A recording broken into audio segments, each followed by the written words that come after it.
That's the difference between where the 99% are and the 1%. It's not luck. They don't just have bigger budgets.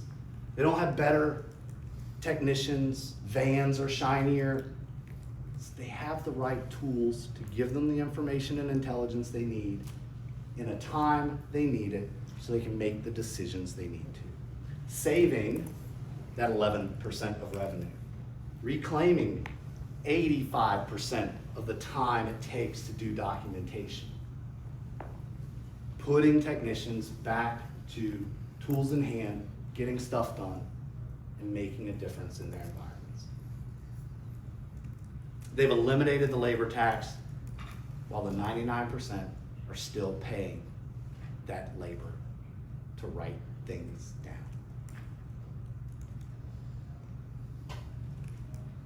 So that brings us to the question, what does it look like in practice? This is all great numbers, great statistics, but brass tacks, folks, how do we do it, right? Well, I've got a 4-step process for you. Step 1, assess the problem. And I was talking to someone last night, and I said the number one thing you have to do is solve the problem until it is dead, dead, dead. One problem that's impacting your organization today, how can you solve it using a different approach to your process? Whether that's AI or not. Let's put AI over here in a box for a second, in this little black box, and forget about it. If you could take a process that's grinding your operation to a halt and improve it, what does that look like? That's step 1. Step 2, make a plan. Integration has to be a part of that plan. Like I said earlier, if you've got all this data spread all over the place and no way to connect it to your systems, it doesn't do you any good. Because if your EAM can't talk to your finance system, and your finance system is where you track loss and all of your asset depreciation, how does it know? It doesn't. Somebody has to have a manual report created and then send it to finance. And then finance has to manually enter that information in. Think about it. Integration has to talk. Step 3, upskill. This is probably the most important part of this entire process. Upskill your team. They have to be involved from day one. They have to understand why. Here's the question you should ask them if you're thinking about any process improvement for anything in your organization, AI or not, software or not.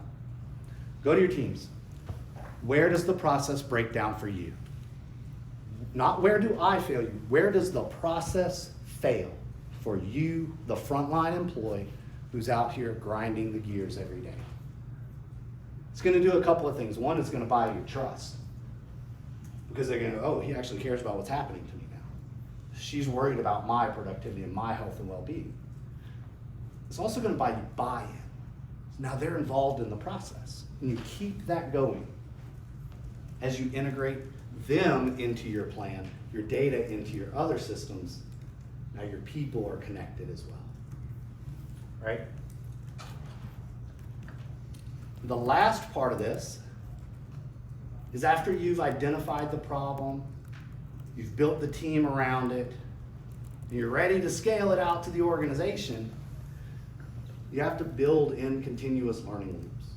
Whether that's a human learning loop or an AI or some other software, you need a feedback loop. Say what's working, what's not. If it's AI, you can employ some of these predictive learning models and machine learning models to help you with these decisions. Don't trust it blindly, it will steer you wrong. Prompting is just as important as the question you ask, how you ask it, right? So treat these tools as junior employees. First time somebody shows up at your company on their first day, they know absolutely nothing except what they've read on your website. AI is exactly the same. They don't know your company politics, they don't know your processes, they don't know anything about your company other than what you have told them. Treat it as such.